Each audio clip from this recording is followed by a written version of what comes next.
పెద్దలు PSC committee సభ్యులు తాతారావు గారికి, జనసేన పార్టీ అధ్యక్షులు పవన్ కళ్యాణ్ గారికి, విశాఖ ఉక్కు పరిరక్షణ పోరాట కమిటీ సభ్యులకు, నిర్వాసితుల తరఫున ఎంతో కృషి చేసి పోరాడుతున్న సభ్యులకు, జనసేన పార్టీ సీనియర్ నాయకులు, జన సైనికులు, వీర మహిళలు పేరు పేరున అందరికీ ఈ సందర్భంగా నమస్కారాలు తెలుపుకుంటున్నాను. ఈరోజు మనం ఇక్కడ సభ నిర్వహించుకుంటున్నామంటే ఖచ్చితంగా ఎవరైతే ఆ రోజుల్లో త్యాగం చేశారో వాళ్ళని స్మరించుకోవాల్సిన అవసరం ఎట్టి పరిస్థితుల్లో కూడా ఉంది. 32 కుటుంబాలు ఆ రోజు నష్టపోయారు. వారి తరఫున ఈ ఉద్యమంలో స్ఫూర్తి తీసుకురావడానికి ఎంతో కష్టపడి ఆ రోజున బలిదానం చేశారు 32 మంది మన ప్రాంతం నుంచి. ఎవరి కోసం చేశారు? మన భావితరాల కోసం చేశారు. ఎక్కడ చూసినా ఒక మంచి ఆలోచన, రాష్ట్రాన్ని కాపాడుకుందాం, పెట్టుబడులు తీసుకొద్దాం, ఒక మంచి పరిశ్రమ వస్తే మన బిడ్డలకి యువత ఉపాధి కలుగుతున్న ఉద్దేశంతో ఎంతో మంది ఆ రోజు ముందుకొచ్చారు. 64 మహనీయులు పెద్దలు మంచి మనసుతోటి మరి ఈ స్టీల్ ప్లాంట్ స్థాపించడానికి కోసం ముందుకొచ్చారు. ఒక ప్రాంతంతో సంబంధించింది కాదు, ఒక వ్యక్తితో సంబంధించింది కాదు. తాడికొండ శాసనసభ్యుడు ఆ రోజున గుంటూరు జిల్లా నుంచి అమృతరావు గారు వచ్చి ఇక్కడ దీక్ష చేపట్టారు. ఇందిరాగాంధీ గారు లాంటి ప్రధానమంత్రి ఆ రోజున సమస్య అర్థం చేసుకుని సమస్య పరిష్కారం కోసం విశాఖ స్టీల్ ప్లాంట్ నిర్మాణం చేద్దామని ఆమె ఆ రోజు ఒక గొప్ప నిర్ణయం తీసుకుని మనందరికీ కూడా గర్వకారణంగా ముందుకెళ్ళేటట్టు ఒక ప్రయత్నం చేశారు. ఈరోజు మీ అందరికీ కూడా జనసేన పార్టీ తరఫు నుంచి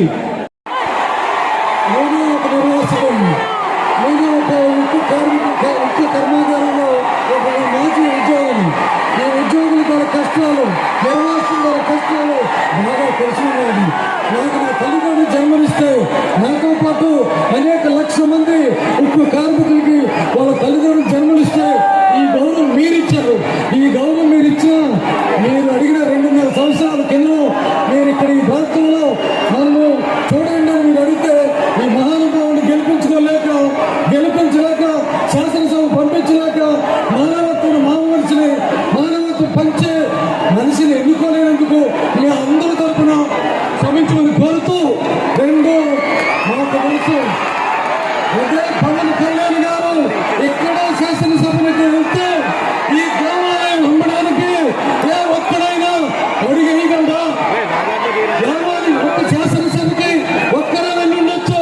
మనం అందరం ఆ రోజు అనుకొని పనిచేస్తే ఈ మహానుభావుడు మానవత్వం ముందుగా ఉన్నటువంటి మహారాజు శాసనసభలో ఉంటే ఉక్కు కర్మాగారం అనేటువంటి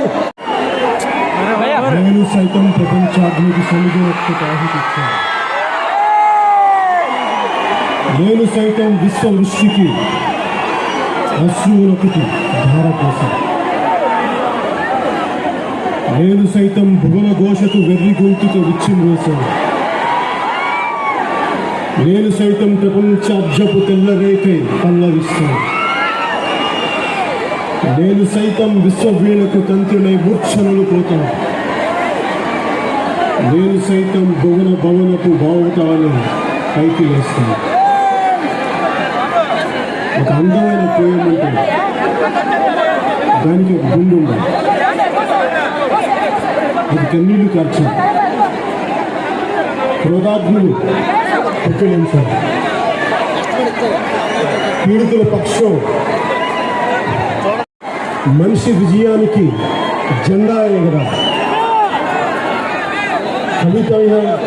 కవైనా కళాకారుడైనా నాయకుడైనా సామాన్యుల పక్షాన, పీడితుల పక్షాన, కార్మికుల పక్షాన నిలబడలేనప్పుడు ఆ జన్మ వృధా.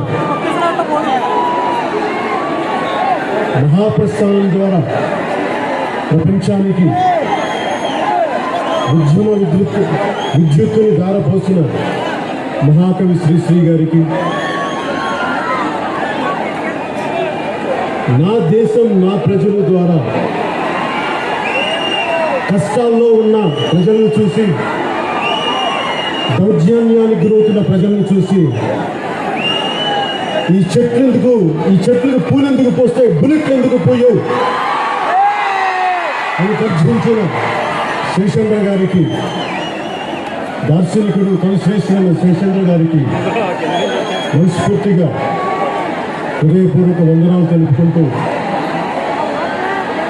ఈ ఉక్కు పరిరక్షణ కోసం నడుం బిగించిన పెద్దలందరితోటి, కార్మిక నాయకులందరితోటి, కార్మికులందరి కోసం ఈరోజు మేము ముందుకు వచ్చాం. మా ఉపన్యాసాన్ని ఆ కవులిద్దరికీ నమస్కారాలు తెలియజేసుకుంటూ ప్రారంభిస్తున్నాం.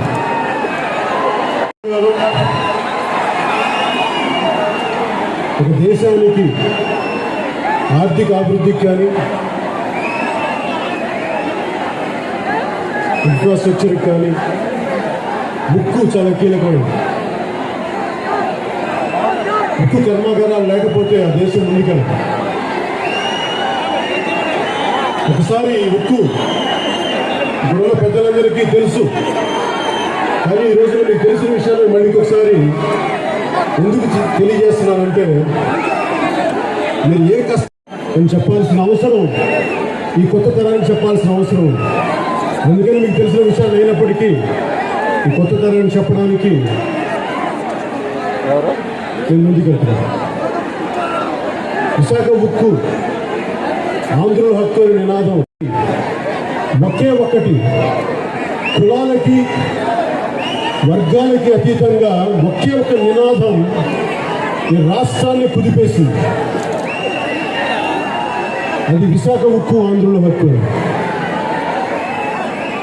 1963లో అప్పుడు గనుల శాఖ మంత్రి శ్రీ సుబ్రహ్మణ్యం గారు,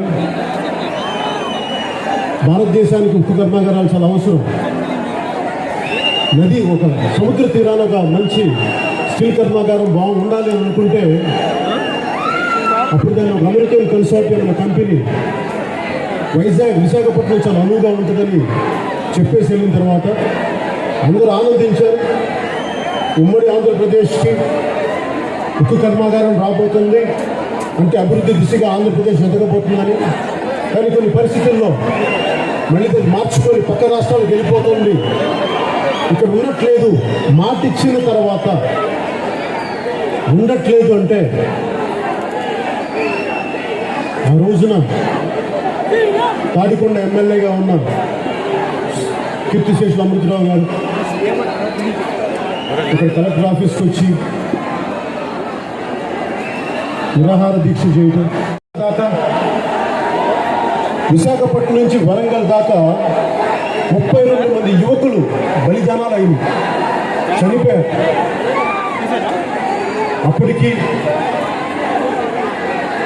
అప్పటి రాష్ట్ర ప్రభుత్వంలో ఉన్న 67 మంది ఎమ్మెల్యేలు, 7 మంది ఎంపీలు అనుకుంటాం, వీళ్ళందరూ రాజీనామాలు చేసి అన్ని రకాలుగా ఒత్తిళ్లు పెట్టి ప్రజలు చైతన్యవంతులై ముందుకెళ్తే ఈ రోజున స్టీల్ ప్లాంట్ ఇక్కడికి వచ్చింది.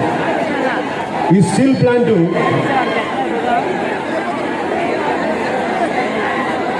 చాలా కష్టాల మీద వచ్చింది. 71లో శంకుస్థాపన జరిగింది. 92లో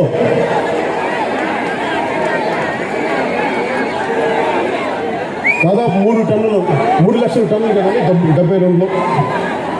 72లో 3 లక్షల టన్నుకి ఉత్పత్తి సామర్థ్యం పెంచిన తర్వాత అప్పుడు పివి నరసింహారావు 2 దశాబ్దాల కాలంలో ఈ వైజాగ్ స్టీల్ ప్లాంట్ 6,000 కోట్ల లాభాన్ని చూసింది. 40,000 కోట్ల రూపాయలు రాష్ట్రానికి, కేంద్రానికి ట్యాక్సులు కట్టింది. 16,000 మందికి నేరుగా ఉపాధి ఇచ్చింది. 18,000 స్పైచులకు కాంట్రాక్ట్ లేబర్కి ఉపాధి ఇచ్చింది. ఇంకో 1,00,000 మంది అనుసంధానంగా ఉండే పరిస్థితుల్లో వారికి ఉపాధి ఉంది. వీరి కుటుంబాలను అన్నింటినీ కలుపుకుంటే ఈ స్టీల్ ప్లాంట్ ఏర్పడటానికి 22,000 ఎకరాలు, 64 గ్రామాలని, మనుషులు బతుకుతున్న గ్రామాలని ఖాళీ చేయించి ఒక 1,200 రూపాయలు ఇందాక వారు చెప్తున్నట్టుగా నష్టపరిహారం ఇచ్చి ఉద్యోగాలు ఇస్తామని చెప్పి ఖాళీ చేయిస్తే ఈ రోజుకి నేను 2015-16 తిరుగుతున్నప్పుడు కూడా ఆ రోజుకి కూడా ఈ రోజుకి కూడా స్టీల్ ప్లాంట్ కోసం ఇచ్చిన భూములకి ఇంకా పరిహారం అందలేదు. వారి కుటుంబాలు ఎంత దీనస్థితిలో ఉంటాయంటే నేను వింటా ఉంటే చాలా బాధేసింది. ఆఖరికి ఒకసారి అన్నం వండుకునే పరిస్థితి లేక దేవాలయాలకి అక్కడ ప్రసాదాలు పెట్టి ప్రసాదాలు తిని కడుపు నింపుకునే కుటుంబాలు ఉన్నాయి. ఇంకా ఇక్కడ బాధ అనిపించింది. ఈ రోజున స్టీల్ ప్లాంట్ 2021లో ఇది నష్టాలకి వాటిల్లుతుంది. ఇది నష్టాలు చవి చూస్తుంది. ఈ నష్టాల కోసం మేము స్టీల్ ప్లాంట్ని ప్రైవేటీకరణ చేస్తున్నాం అని వార్త రాగానే అందరితో పాటు నాకు చాలా బాధ కలిగింది. ఎందుకంటే నేను పోరాట యాత్రలు ఇక్కడ బలంగా తిరిగిన వాడిని. సమస్యల్ని, స్టీల్ ప్లాంట్ భూములు కోల్పోయిన నిర్వాసితులను ప్రత్యక్షంగా కలిసిన వాడిని. ఈ వ్యక్తులందరూ నేను కలిసి వారి కష్టాలను చూసిన తర్వాత బేసిక్గా మౌలికంగా నేను ప్రైవేట్ రంగంతో పాటు ప్రభుత్వ రంగ పరిశ్రమలు బాగుండాలని మనసా వాచా కర్మణ కోరుకునేవాడిని. ప్రభుత్వ రంగ పరిశ్రమలు కాయలా పడకూడదు, అభివృద్ధి పదంలోకి వెళ్ళాలని కోరుకునేవాడిని. అలాంటిది స్టీల్ ప్లాంట్ నష్టం వాటిల్లుతుందని చెప్పి ప్రైవేటీకరణ చేద్దాం అన్న వార్త వినగానే వెంటనే పెద్దల మనోహర్ గారు, పిఎస్సి చైర్మన్ మనోహర్ గారు, నేను ఢిల్లీకి వెళ్ళి కేంద్ర మంత్రి హోంశాఖ అమాత్యులు శ్రీ అమిత్ షా గారికి ఒక రిప్రజెంటేషన్ ఇవ్వడం జరిగింది. అన్ని డిస్ఇన్వెస్ట్మెంట్ పెట్టుబడులు ఉపసంహరించి ప్రైవేటీకరణకి అప్పగించేలాగా మిగతా పరిశ్రమలలాగా ఇది ఆంధ్రుల భావోద్వేగాలతో ముడిపడి ఉన్నది. ఇది 18,000 మంది రైతులు భూములు వదులుకుంటే ఈ రోజున స్టీల్ ప్లాంట్ వచ్చింది. దీని గురించి మీరు పెద్ద మనసుతోటి చూడాలి అని చెప్తే సావధానంగా విన్నారు. అయితే మీరు ఊహించుకోవాలి నా పరిస్థితి. నాకు ఒక ఎంపీ లేడు, ఉన్న ఒక ఎమ్మెల్యే వైసీపీ వాళ్ళు పట్టుకెళ్ళిపోయారు. నా బలం ఏముంది? అమిత్ షా గారు కూడా ఇంటర్వ్యూ దేనికి ఇస్తారు? వెనక్కి ఎమ్మెల్యేలు ఎంపీలు ఉన్నారని ఇవ్వరు, మీరున్నారని ఇస్తారు. మీరు చెప్పండి.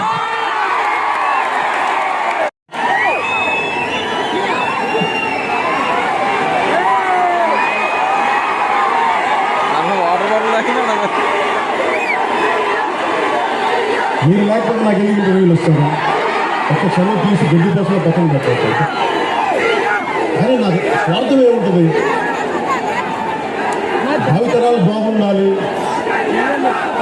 నిన్నటి తరాలు కష్టపడి ఈ రోజున మన చేతుల్లో స్టీల్ ప్లాంట్ పెడితే అది అంజాక్రాంతం అయిపోతుంటే బాధ కలిగింది అందరిలాగే. ఖచ్చితంగా నష్టాలు ఉన్నాయి. నష్టాలు లేవని ఎవరు చెప్పట్లే.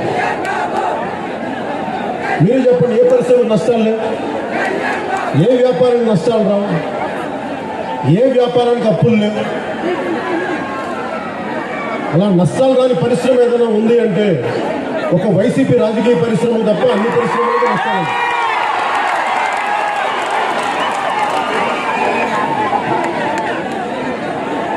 ఒకసారి స్టీల్ ప్లాంట్ నష్టాలు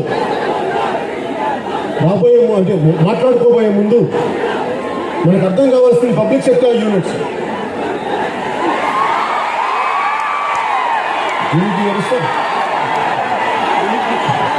పబ్లిక్ సెక్టర్ యూనిట్స్, ఈ పబ్లిక్ సెక్టర్ యూనిట్స్ పంచవర్ష ప్రణాళిక కోసం, ఆర్థిక అభివృద్ధి కోసం, దేశ ఆర్థిక అభివృద్ధి కోసం, ఎక్కువ మందికి ఉపాధి కల్పించే అవకాశాల కోసం ప్రారంభించినవి ఈ పబ్లిక్ సెక్టర్ యూనిట్స్. దీంట్లో మహారత్న అని, నవరత్న అని, మినీ రత్న 1 అని, మినీ రత్న 2 అని ఇలాంటి గ్రేడింగ్స్ ఉన్నాయి. ఇవి 3 నుంచి 5 సంవత్సరాల వరకు లాభాల దాంట్లోకి వెళ్తే ఎనీ పబ్లిక్ సెక్టర్ యూనిట్ వీటికి ఈ మహారత్నాలు, నవరత్నాలు, మినీ రత్నాలు 1 and 2 అని చేస్తారు. 2017 కదా సార్ మన ఆలోచన పూర్తి డ్రడ్జింగ్ కార్పొరేషన్ ఆఫ్ 2017. 2017లో డ్రెడ్జింగ్ కార్పొరేషన్ ఆఫ్ ఇండియా అది ప్రైవేటీకరణ చేయబోతున్నారు. చిన్నపాటి నష్టం ఉంది, మేము సరి చేసుకుంటామని ప్రైవేటీకరణ చేసి ఒక యువకుడు, ఒక ఉద్యోగి ఏం చేయాలో తెలియదు నాకు అని చెప్పి ఆత్మహత్య చేసుకుంటే, బతకడం వేసుకుని ఆత్మహత్య చేసుకుంటే ఆ పిల్లవాడి బలిదానం నన్ను తీసుకొచ్చి వారికి అండగా ఉండేలా చేశారు. ఆ రోజున అన్ని సంఘాల నాయకులు ముందు నడిపించారు. ఈ రోజున డ్రెడ్జింగ్ కార్పొరేషన్ ఆఫ్ ఇండియా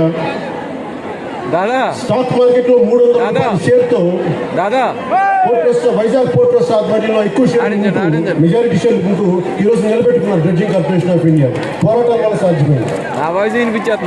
అలాగే ఆ రోజున ఒత్తిడి పెట్టడానికి మేము దానికి స్పందించి దాని ప్రైవేటీకరణకి వాళ్ళ ముందు కృషి కూడా వాళ్ళు చేశారు. మొత్తం కేంద్ర ప్రభుత్వం మీదే బాధ్యత పెడితే కష్టం. ఎందుకు అవుతుందంటే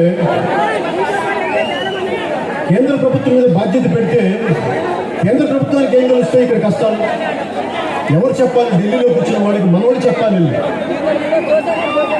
ఈ రోజున అందరూ క్యాప్టివ్ మైన్స్ లేవు వైజాగ్ స్టీల్ ప్లాంట్ కంటే రాష్ట్ర విభజన జరుగుతున్నప్పుడు ఆ రోజున యూపీఏ ఎందుకు ఒక్క ఎంపీ కూడా అడగలేకపోయాడు వైజాగ్ నుంచి. కానీ ఆంధ్రాలో ఇంతమంది 25 మంది ఎంపీలు మీరు ఎందుకు వైజాగ్కి క్యాప్టివ్ మైన్స్ ఉండాలి, మాకు ఇవ్వండి, రాష్ట్ర విభజన చేయండి కానీ మాకు క్యాప్టివ్ మైన్స్ ఇవ్వండి అని ఒక్కళ్ళు కూడా గొంతెత్తలేకపోయారు. ఎందుకని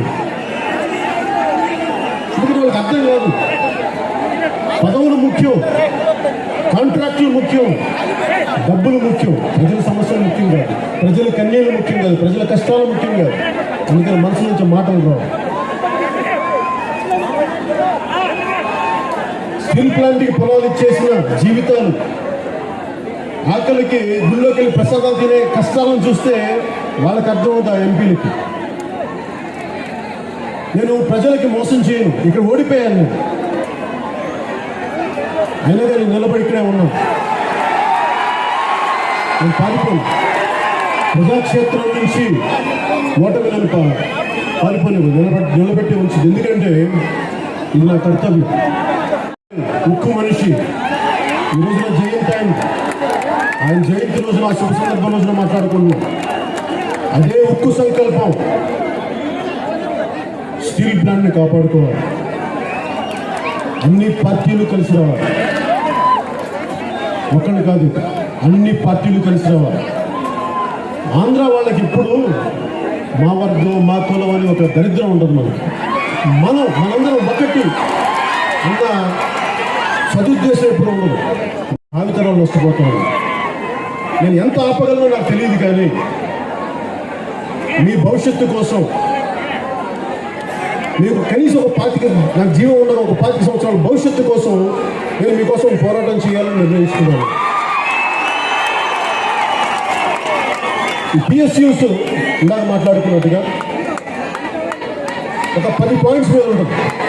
skilled work force, effective management, మంచి R&D ఉండాలి, టెక్నాలజీని ఉపయోగించుకునే మార్గాలు ఎత్తుక్కోవాలి, అలాగే డిస్రప్టివ్ టెక్నాలజీస్ని వాడుకోవడం తెలియాలి. డిస్రప్టివ్ టెక్నాలజీ సడన్గా ఇంటర్నెట్ వచ్చి కొత్త విధి విధానాలు పాటు చేసేస్తూ మళ్ళీ దానికి ఎలా అలవర్చుకోవాలి మళ్ళీ మనం. అలాగే ఒక పబ్లిక్ సెక్టర్ యూనిట్ పూర్తి సామర్థ్యాన్ని ఉపయోగించుకునే స్థాయిలో ఉండాలి. అలాగే డబ్బులు మిగిలితే వేరే సంస్థలో పెట్టుబడులు పెట్టి ఒకవేళ ఇక్కడ ఈ సంస్థకు నష్టాలు వస్తే దాన్ని కాపాడుకునే పరిస్థితిలో ఉండాలి. అలాగే అంతర్జాతీయ రాజకీయ ఆర్థిక విధి విధానాలు కూడా ఒకసారి ఎక్కడో యూరోప్లో జరిగే గొడవ ఇక్కడ మన స్టీల్ ప్లాంట్ మీద ప్రభావితం చూపిస్తుంది. సో అలాగే ఇలాంటి పరిస్థితులు వీటిలో 2 చాలా కీలకమైనవి. ఒకటి సపోర్ట్ ఆఫ్ గవర్నమెంట్, ప్రభుత్వం యొక్క ముడి సరుకు సొంత గనులు. ఈ 2 ఉన్న వాటికి ఎనీ పబ్లిక్ సెక్టార్ యూనిట్కి తిరుగులేదు, బలంగా నిలబడి ఉంటుంది. ఎందుకంటే Vizag brand value, Visakha steel plant brand value గురించే మాట్లాడాలి అంటే నాకు తెలిసి 167 కోట్లు ప్రాఫిట్ ను తీసుకొచ్చింది ఇక్కడ విశాఖ స్టీల్ ప్లాంట్ కార్మికులు. వాళ్ళు చెమటోడ్చి వాళ్ళ రక్తాన్ని దారిపోసి ఆక్సిజన్ సిలిండర్లు లేకుండా ప్రజలు చనిపోతుంటే బ్లాస్టింగ్ ఫర్నేస్ యాక్సిడెంట్ జరుగుతాయి ఎన్ని తెలిసి కూడా వాళ్ళందరూ ఈ కరోనా కాంట్రాక్ట్ లేబర్ కానీ రెగ్యులర్ ఎంప్లాయీస్గా వీళ్ళందరూ రిస్కులు తీసుకొని స్టీల్ ప్లాంట్ కాపాడుకుంటూ వచ్చారు. కానీ వీరికి రెండుగా ఇస్తే, ఒకటి ప్రభుత్వ సహకారం అంటే నా ఉద్దేశంలో కేంద్ర ప్రభుత్వాన్ని అడగబోయే ముందు రాష్ట్ర ప్రభుత్వాన్ని బాధ్యులు చేయాలి. రాష్ట్ర ప్రభుత్వాన్ని బాధ్యులు చేయకపోతే ఏమవుతుందంటే కేంద్ర ప్రభుత్వానికి మనం ఎందుకు గొడవ చేస్తున్నాం అర్థం కాదు. ఢిల్లీలో కూర్చున్న పెద్ద స్థాయి నాయకులందరికీ కూడా అర్థం కాని విషయం ఏమవుతుందంటే జరిగినప్పుడు కూడా మీ ఎంపీలు ఏం మాట్లాడరా మా దగ్గర మాకు నష్టం వస్తుంది, మీ ఎంపీలు ఏం మాట్లాడరు. వాళ్ళకి ఏం కావాలో తెలియదు. వాళ్ళ కాంట్రాక్టర్ డబ్బులు వాళ్ళ పదవులు సరిపోతాయి. మీ రాష్ట్ర ప్రయోజనాల గురించి మాట్లాడరు. అలాగే ఏ రోజున కూడా మీ ఎంపీలు నోరు తెరిచి మీ ప్రజా సమస్యల గురించి చెప్పకపోతే, నిలబడకపోతే, పోరాటం చెయ్యకపోతే మాకు ఎలా తెలుస్తుంది మీ వాళ్ళు మాట్లాడు. అందుకని మేమేం చేస్తాం. మరి ఇలాంటి ఎంపీలను ఎన్నుకుంటే మనకు అన్యాయం జరగక ఏం జరుగుతుంది? రాష్ట్ర విభజన జరుగుతున్నప్పుడు ఒక్క ఎంపీ అయినా సరే మాకు విడిపోబోతుంది, కనీసం మాకు సొంత గనులు మా వైజాగ్ స్టీల్ ప్లాంట్కి ఇవ్వండి అంటే ఈరోజు సొంత గనులు వచ్చిండే మనం అడగడానికి ఎవరికి మనసు ఒప్పుతుంది, భావన రాదు. ప్రజల్లో తిరిగేవాళ్ళు కాదు కదా నాయకులు. ఓట్ల రోజున వచ్చి ఓట్లు వేస్తారు, 2,000 3,000 ఇచ్చి గెలుస్తారు, వెళ్ళిపోతారు. మళ్ళీ ఓట్ల టైంలో వస్తారు. సమస్యలు వచ్చినప్పుడు ఎవరు నిలబడరే, ఎవరు రారే, మళ్ళీ ఓడిపోయిన మనమే రావాలి, నిలబడాలి. నేను నిలబడతాను, జనసేన నిలబడతాను, జన సైనికులు నిలబడతాను, వీర మహిళలు నిలబడతాను, నేను నిలబడతాను. ఇంకా అండగా ఉంటాను.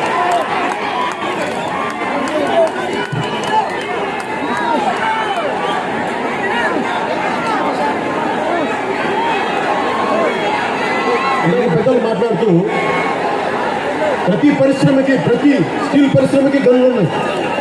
ప్రతి స్టీల్ పరిశ్రమకి ఉదాహరణకి ఒరిస్సాలోను వారికి సొంత గనులు ఉన్నాయి. స్టీల్ అథారిటీ ఆఫ్ ఇండియా లిమిటెడ్కి మధ్యప్రదేశ్లో, ఛత్తీస్గఢ్లో, ఒరిస్సా, వెస్ట్ బెంగాల్, కర్ణాటకలో కూడా సొంత గనులు ఉన్నాయి. ఎంత ఎక్కువ ఉన్నాయంటే స్టీల్ అథారిటీ ఆఫ్ ఇండియాకి 70 మిలియన్ టన్నులు అధికంగా ఇనుప ఖనిజం ఉంటుంది. దాన్ని ఏం చేయాలో తెలియక ఒకసారి సర్ప్లస్ అమ్మేయని చెప్తా ఉంటాం.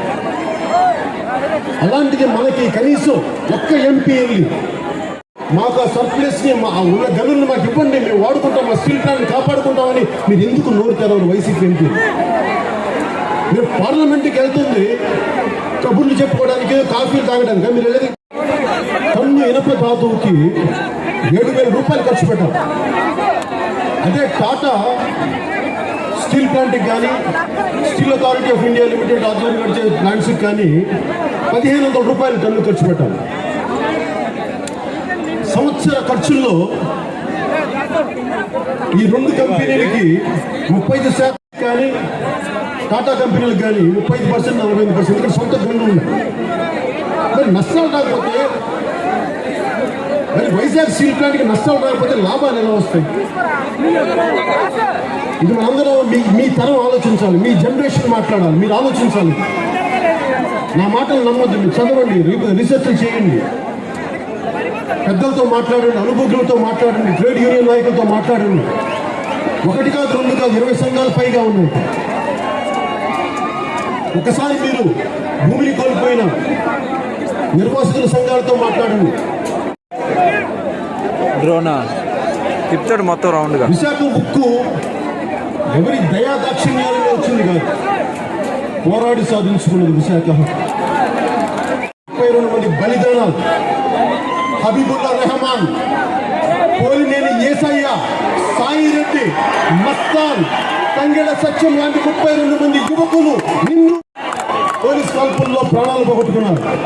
పీలేరు నుంచి పలాస దాకా, ఇందాక చెప్పినట్టుగా విశాఖ నుంచి వరంగల్ దాకా అందరూ పోలీస్ కాల్పుల్లో చనిపోయారు. ప్రాణాలు కోల్పోయారు. వారి ప్రాణత్యాగాల మీద వచ్చింది. విద్యార్థుల ఉద్యమ స్ఫూర్తితో వచ్చిన త్యాగాలతో వచ్చింది, పోరాట స్ఫూర్తితో వచ్చింది వైజాగ్ స్టీల్ ప్లాంట్. ఇది కేవలం మీరు ఆగండి, అవసరం అనకండి, బాగుంది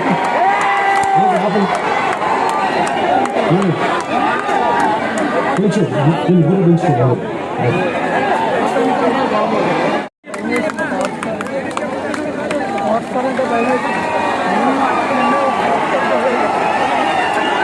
ఆత్మగౌరవం లేని బతుకు చచ్చిపోవడం పెట్టింది కదా, అందుకే ఆత్మగౌరవం సంబంధించి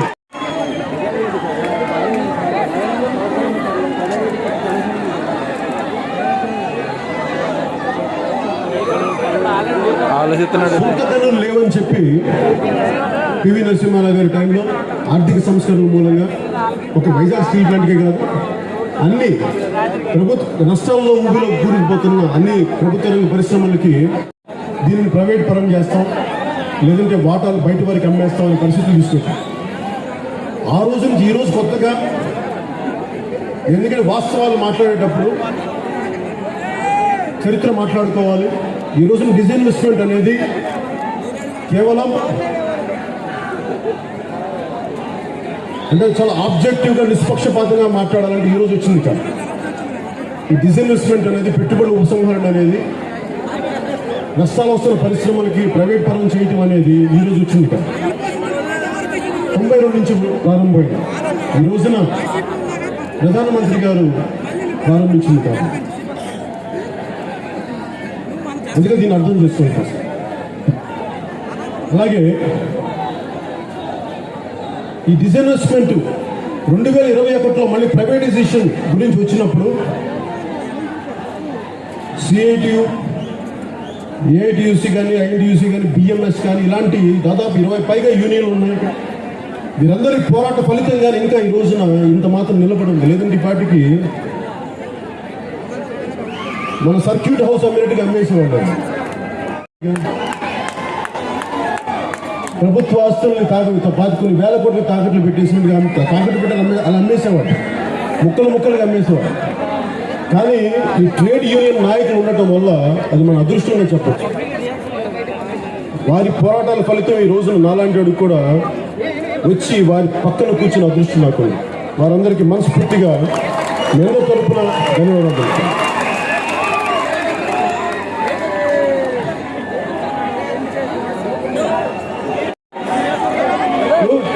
ఏదైనా మాట్లాడదామంటే అందరూ బాధ్యత నా మీద పెడతారు, నువ్వు మాట్లాడాలి, విశాఖ ఉక్కు ప్లాంట్కి మళ్ళీ వచ్చి నువ్వే మాట్లాడాలంటే నేను ఖచ్చితంగా మాట్లాడతాను. నేను పారిపోయే వ్యక్తిని కాదు, సమస్యలు వస్తే అస్సలు పారిపోయి నిలబడతాను. దెబ్బ పడిపోతే బలపడిపోతాను తప్ప అస్సలు పారిపోయి అన్న సమస్య ఏంటంటే నేను స్పెషల్ కేటగిరీ స్టేటస్ కోసం రాష్ట్ర విభజన జరిగిన తర్వాత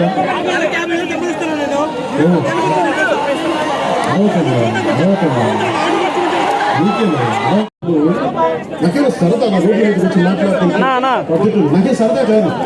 అరే మీ అందరూ భావితరాల భవిష్యత్తు బాగుండాలి కదా నేను వచ్చేది. నాకేమో డబ్బులు తక్కువ, పేరు తక్కువ, లేదంటే నాకు అవమానం తక్కువ నేను రావడానికి. అదే మీ గుండెల్లో ఉన్న పదవుల నుండి పదవులు ఎక్కువ నాకు. ఒక భగత్ సింగ్ స్ఫూర్తి, ఒక పటేల్ స్ఫూర్తి, ఒక అంబేద్కర్ స్ఫూర్తి, ఒక దామోదరం సంజయ్ గారి స్ఫూర్తి, అదే అలాంటి మహానుభావులను చూసి మనం ఎంతో కొంత చేయాలి. కేవలం మన కోసం పడకూడదు, జీవితం కాదు, అందరి కోసం బతకాలన్న సదుద్దేశమే కదా రాజకీయాలు తీసుకొచ్చింది. మరి నేను వచ్చి పోరాటం చేస్తున్నప్పుడు ఆ రోజున ఎవరు నిలబడలేదు నాకు. అందరూ నన్ను ఒంటరివాడిని చేసి వదిలేశారు, నన్ను నా జన సైనికులు, మా ఆడపడుచులు. ఒక్క పార్టీ నిలబడలేదు. నిండుకుండా తీసుకొచ్చి వెళ్తుంటే తూట్లు పడిచేవాళ్ళని మొత్తం కారిపోయింది. ఆఖరికి నేను కేంద్ర ప్రభుత్వానికి శత్రువుని అయిపోయాను. నన్ను అందరూ ఒంటరివాడిని చేశారు. ఈ రోజున స్టీల్ ప్లాంట్ కోసం నిలబడి పోరాటం చేద్దాం, నాకు అదే భయం ఉంది. ఇంకా నిలబడతారా? మీరు నిలబడి చూపించండి, నేను మీ వెనక నిలబడతాను. నేను ఒక్కడే కనిపిస్తాను, నేను ఒక్కడే నిలబడను సార్, మీరు అందరూ నిలబడాలి. నా ఒక్కడి సమస్య కాదు. ఉద్దానం సమస్య నా ఒక్కడిదా? నా ఇంట్లో నా ఉద్దానం వాళ్ళు లేకపోతే నా మనుషులు నా వాళ్ళు అనుకుంటాం. నాకు మా తల్లికి పుట్టలేదే, నా తమ్ముళ్ళు, నా అక్కలు, నా చెల్లెళ్ళు ఉద్దానంలో ఉన్నవాళ్ళు. స్టీల్ ప్లాంట్ కార్మికులు ఒక తల్లికి పుట్టలేదు, నా అన్నదమ్ములు, నా అక్క చెల్లెళ్ళు అనుకుంటాం. అందుకని వస్తాం. అలాగే పార్టీలకు అతీతంగా అందరూ రావాలి స్టీల్ ప్లాంట్ కోసం.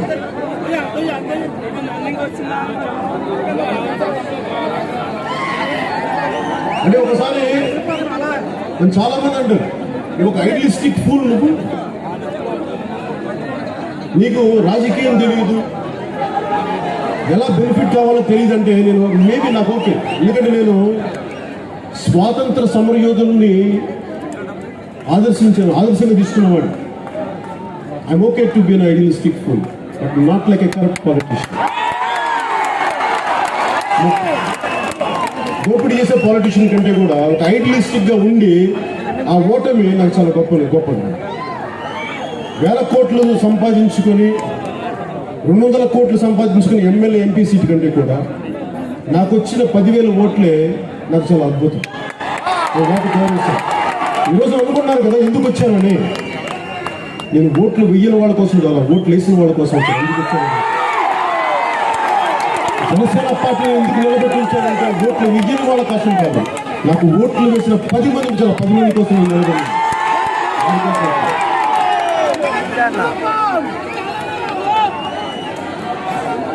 మాట్లాడితే వైసీపీ నాయకులు కానీ అప్పుడున్న టీడీపీ కానీ కేంద్రం మా మాట ఏందండి అంటారు. అంటే మీ కాంట్రాక్టులకి మాట్లాంటాయండి కేంద్ర ప్రభుత్వం? మీకు ఏదైనా పదవులు కావాలంటే మాట్లాడుతుందండి కేంద్ర ప్రభుత్వం? మీకు ఏదైనా ఈ బెయిల్ రావాలంటే కేంద్ర ప్రభుత్వం కావాలండి? నేను ఒక ఎంపీ ఎమ్మెల్యే, నేను నా మాట హోంశాఖ మంత్రి, కేంద్ర హోంశాఖ మంత్రి ఆయన సావధానంగా వింటే మీ 22 మంది ఎంపీలున్న వైసీపీ మాట వాళ్ళు ఎందుకు వినరు? ఎందుకు వింటారు?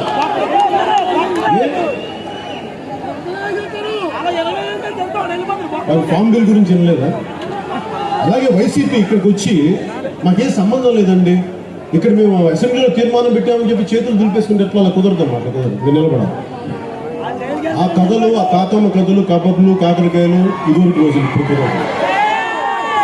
అది విభజన టైంలో ఈ కథలు చెప్పారు, ప్రతి ఎంపీ ఇదే కథ చెప్పారు, ప్రతి ఎమ్మెల్యే ఇదే కథ చెప్పారు, మేము విన్నామమ్మా. ఇంకా మరీ దయచేసి ఇంకా పెద్ద పెద్ద క్యాబేజీ పూలు చెవులు పెట్టారు చాలు. అలాగే వైసీపీ నాయకులు ఏమంటారు? మాకు కేంద్రం మా మాట విందు, మోడీ గారు మా మాట లక్ష్య చేయరండి. ఎందుకంటే వాళ్ళకి వైసీపీ ఎంపీలు అవసరం లేదంట. మరి వైసీపీ ఎంపీ అవసరం లేనప్పుడు మీరు సిఏఏకి మీరు ఎందుకు మద్దతు ఇచ్చారు? మరి అంటే మీ అవసరం ఉందనే కదా భారతీయ జనతా పార్టీకి కూడా. వైసీపీ మీరు సిఏఏకి ఎందుకు మద్దతు ఇచ్చారు? మరి అలాంటప్పుడు ప్రత్యక్షంగానో పరోక్షంగానో ఉన్నారు కదా. అలాగే ఫామ్ బిల్లుకి అక్కడ మద్దతు ఇచ్చి ఇక్కడికి వచ్చి మళ్ళీ భారత్ బంద్కి ప్రకటిస్తారు. మీరు ఇలాంటి ద్వంద్వ వైఖరి మళ్ళీ పాత విభజన టైంలో చేసిన పాత రాజకీయాలు మళ్ళీ మీరు కూడా చేస్తున్నారు. కొత్త రాజకీయం ఎక్కడ చేస్తారు మీరు? అలాగే జిఎస్టీకి కానీ, ఇన్సాల్వెన్సీ బ్యాంక్రప్సీ సవరణ బిల్లుకి కానీ, కాశ్మీర్ బిల్లు కానీ, వైసీపీ ఇంకా అనేక బిల్లులకు కానీ వైసీపీ ప్రత్యక్షంగానో పరోక్షంగానో మీరు మద్దతు ఇచ్చారు.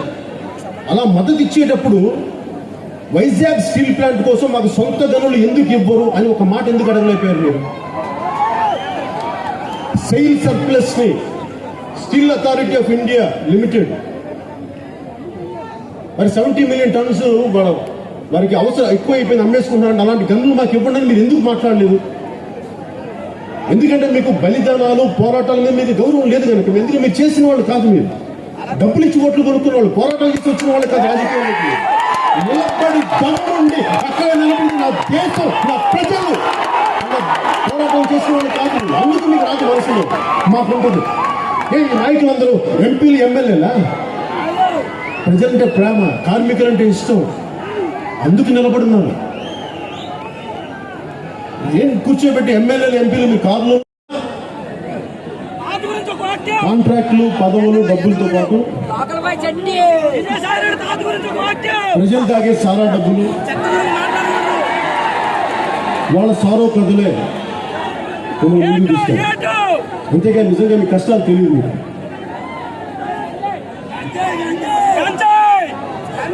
ఒకటే ఉంటుంది, పోతే పోని రైతులు పోతే పోని, నిర్వాసితులు పోతే పోని. మేము స్టీల్ ప్లాంట్ కోసం లేఖలు రాసాము. మేము ఉద్యమం అంటే ఉక్కు సొంత ఉక్కు గల్లేమని చెప్పి లేఖలు రాసాం. ఎంపీల ద్వారా మెమరాండం ఇచ్చాం, తీర్మానాలు చేశాం, అసెంబ్లీలో వినతి పత్రాలు ఇచ్చాం. అస్సీలు మెట్ట నుంచి పాత గాజువాక దాకా పాదయాత్రలు చేశాం. ఇంకా కోపం వస్తే మేము మహాపాదయాత్రలు కూడా చేస్తామని సూచనలు ఇచ్చాం. ఉద్యమిస్తాం, పోరాడతాం, అవసరమైతే ఎంపీలందరూ రాజీనామాలు చేస్తామని చెప్పారు. మరి ఎందుకే ఏం చేయలేదు మీరు? ఈ దీన్ని ఎమ్మెల్యే ఉన్నారు కదా, ఆయన కేంద్రానికి వ్యతిరేకంగా నేను ఉద్యమిస్తానని చెప్పి చాలా ఊగిపే స్వరంతో చెప్పారు. మరి ఆయన నేను ఎవరు ఉద్యమించట్లేదు. మీరు నేను ఒకటే చెప్తా ఉన్నా, వైసీపీ మాటలకి అర్థాలు వేరు. వైసీపీ మాట్లాడతాను నేను అంటే అడిగా వారు సంపూర్ణ మద్యపాన నిషేధం అంటే మేము మద్యం సంపూర్ణంగా అమ్ముతామని అంటాం. విద్యార్థులకి అండగా నిలబడతామంటే గవర్నమెంట్ ఎయిడెడ్ కాలేజీలను మొత్తం మూసేసి ఆస్తులు స్వాధీనం చేసుకొని వాళ్ళు రోడ్ల మీద గెలుస్తాం. 2 లక్షల మంది విద్యార్థులను అంటాం. రైతుకి 12,500 రూపాయలు ఇస్తామంటే కేంద్రం 6,000 కలుపుకొని 12,500 అంటాం. అందరికీ ఆరోగ్యశ్రీ అంటే కోవిడ్ వచ్చి చస్తున్నాం అన్నా అంటే బ్లీచింగ్ పౌడర్ చదువుకున్నామో తగ్గిపోతుంది.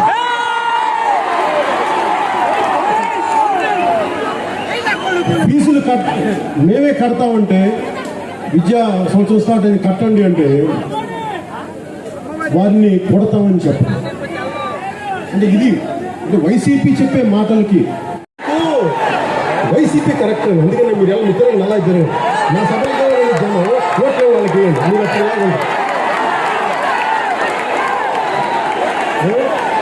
జాబ్ క్యాలెండర్ ఇస్తా ఉంటే జాబులు లేకుండా చేయడం. ఇలా 1-2 లిస్టు తీసే మొత్తం రేపు తెల్లవారుజాము వరకు అని చెప్పారు. అంటే స్టీల్ ప్లాంట్ సంబంధించినంత వరకు ఎందుకు అంటున్నాడు సార్ పెద్దలందరికీ కూడా, స్టీల్ ప్లాంట్ సంబంధించినంత వరకు వైసీపీ మాటలని జనసేన నమ్మట్లేదు. ఎందుకంటే మీకు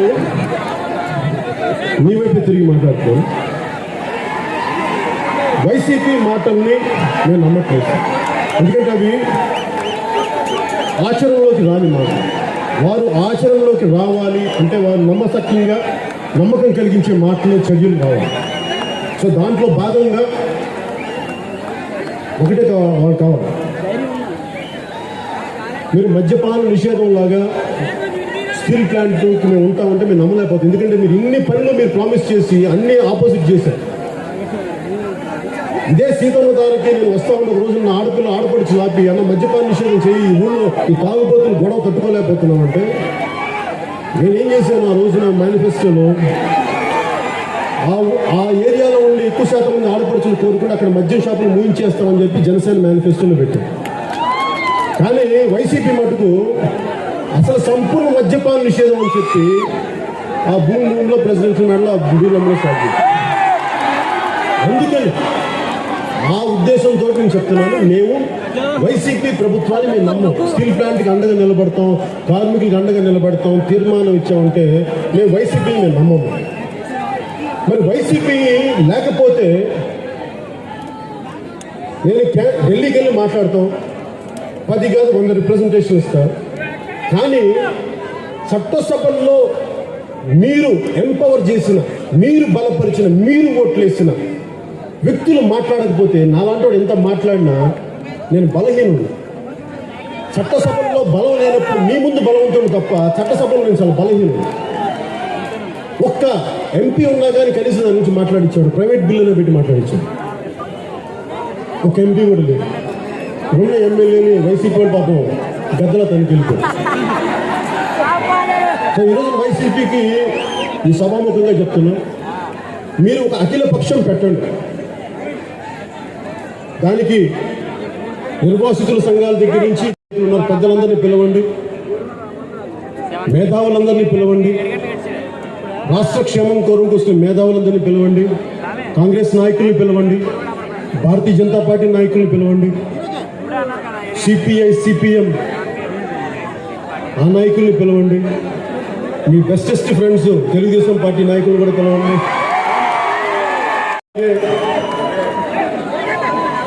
మీకు మేమంటే ఎంత ఇష్టమో తెలియదు, కానీ నేనంటే ఇష్టం లేదని నాకు తెలుస్తుంది సార్. నాకు నన్ను కూడా పిలవండి, మా నాయకులను పిలవండి, మా జన సైనికులు పిలవండి, మా ఆడపడుచులు పిలవండి, వస్తాం మేమందరం. అప్పుడు కేంద్ర ప్రభుత్వం అర్థం చేసుకుంటుంది, దీని తాలూకు తీవ్రత అర్థమవుద్ది. అసలు మన పోరాటాలు చేయకుండా ఎంతసేపు కేంద్ర ప్రభుత్వం చేయాలి, మీరు తప్పు చేశారని అంటాం కూడా భావ్యం కాదు కదా. ఈ రోజున తెలంగాణ వచ్చింది అంటే ఆ మూల ఉన్న ఒక ప్రతి కుర్రవాడు కూడా జై తెలంగాణ అంటే తప్ప రాలేదు. సభలో చెప్పాను, మీ పోరాట స్ఫూర్తి నాకు జనసేనకు స్ఫూర్తి. ఎందుకంటే 14-15 కుర్రాళ్ళు కూడా మా నేల భారతదేశం అంటే గౌరవం ఉంది, భక్తి ఉంది, కానీ నా తెలంగాణ నేల మీద నాకు అమితమైన ప్రేమ. మరి ఆంధ్ర వాళ్ళకి ఆ నేల మీద ఎందుకు ప్రేమ లేదు? ఎందుకు రాదా ప్రేమ? కసి లేదా, కోపం లేదా, ఆవేదన లేదా, మీకేం అనిపించదా? మనది అనిపించదా మీకు? అలా అనిపించకపోతే నాలాంటి పోరాటం చేస్తే భుజాలు ఉంగిపోయి వాడు బొక్కబోలో పడతాడు తప్ప, మీకు కోపం లేని సమాజంలో నాలాంటి ఎన్ని అరుపులేసినా ఏమి చేయలేడు. నేను ఒకటే వెయిట్ చేస్తాను, మీకు కోపం వచ్చే వరకు నేను వెయిట్ చేస్తాను. మీకు కోపం వచ్చిన రోజు నన్ను పిల్లలు ఎందుకు రమ్మని చెప్తాను. అలాగే వైసీపీ నాయకులకు కూడా వైజాగ్ మీరు అఖిల పక్షం పిలవాలి. మీరు అఖిల పక్షం పిలవకపోతే మేము 48 గంటలు టైం ఇస్తున్నాం సార్. మీరు చెప్పండి, అఖిల పక్షం ఉండాలంటారా? ఒకసారి చేతులు ఎత్తండి సార్ అందరికీ. బాబు అందరూ చేతులు ఎత్తాలి, మీరు మొదటి పడతారు. చేతులు ఎత్తాలి, అఖిల పక్షం కావాలి, అందరూ చేతులు ఎత్తండి సార్. మీ అనుభవజ్ఞులు 48 గంటలు టైం ఇద్దామా? అఖిల పక్షం పిలవడానికి మీరు చెప్పాలి. 48 hours, 2 రోజుల ఇంకా ఎక్కువ.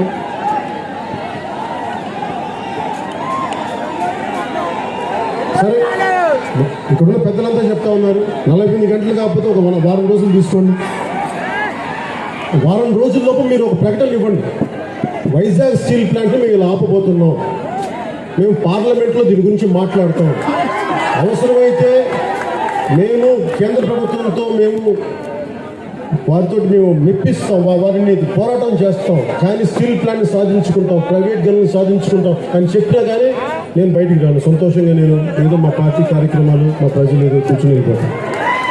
మిమ్మల్ని కూడా ఒక పల్లెకి ఒక మాట అన్నా. అలా కాకుండా మీరు కలబొల్లి కబుర్లు చెప్తే మటుకు మేము ఖచ్చితంగా ఉద్యోగిస్తాం. కార్మికులందరికీ అండగా ఉంటాం. ఒకవేళ మీరు దీనిని సీరియస్గా తీసుకోలేని పక్షంలో ఒక కార్యాచరణ ప్రకటిస్తాం. మీరు చెప్పి విశాఖ ఉక్కు కర్మాగారం సంబంధించి పెద్దలందరూ కూర్చొని మీరు కార్యాచరణ ప్రకటించండి. ఈ సమస్యని ప్రతి జిల్లాకి తీసుకెళ్ళండి. ఒకవేళ వైసీపీ రాని పక్షంలో అప్పుడు వైసీపీ మీద ఎలా ఒత్తిడి పెడదాం, ఎలా ఒత్తిడి తీసుకొద్దాం. ఎందుకంటే మన పోరాటాలు మనం చేయకుండా కేంద్ర ప్రభుత్వం అంటాం నాకు ఇష్టం లేదు. ఎందుకంటే నిర్మోహమాటంగా మాట్లాడగలను, నాకు ఆ ఇబ్బందులు లేవు. ఎందుకంటే అప్పుడు నాకు కేంద్ర ప్రభుత్వంతో నాకు కూర్చోబెట్టిన పదవులు అడుగును, డబ్బులు అడుగును, కాంట్రాక్టులు అడుగును, నాకేముంటుంది? ప్రజాక్షేమం నేను ఏ రోజు వెళ్ళి కలిసినా నీ క్షేమం కోసం అడుగుతాను. 10 కేజీలు బియ్యం కదమ్మా మా వాళ్ళకి ఇవ్వాల్సిన ఒక 5,000 రూపాయలు కాదు, వాళ్ళకి ఒక 5 లక్షలు సంపాదించుకునే ఒక దారి ఇవ్వండి అని అడుగుతాను. ఒక 10 సంవత్సరాల భవిష్యత్తు ఏమని అడుగుతాను. అది అడుగుతాను కేంద్ర ప్రభుత్వం. రోజు వరకు నేను వెయిట్ చేస్తాను. ఒక 4 రోజులు టైం తీసుకోండి. 4 రోజులు టైం తీసుకొని వైసీపీ మీ కార్యాచరణ చెప్పండి. వైజాగ్ స్టీల్ ప్లాంట్ మీరు ఎలా ఆపుతారో చెప్పండి.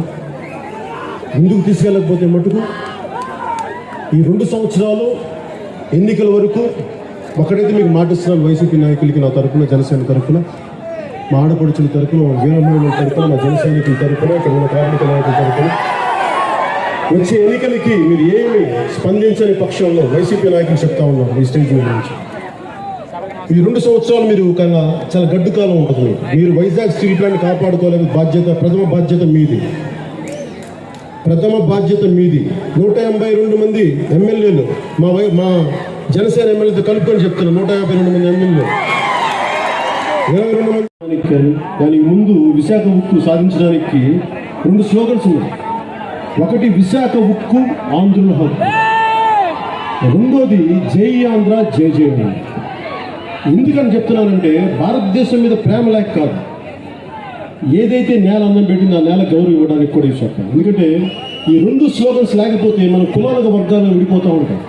ఎవరి ఓట్లు వాళ్ళు వేసుకొని వచ్చే ఎన్నికల్లో నాకు ఇబ్బంది లేదు, కానీ ప్రజా సమస్యల మీద మనందరం గొంతు, తెలుగువాడి గొంతు, ఆంధ్రవాడి గొంతు అవ్వాలి.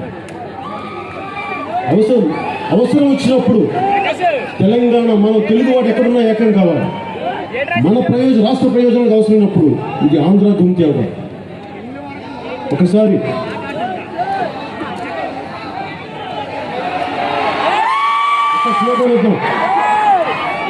అందరికీ వినపడేలాగా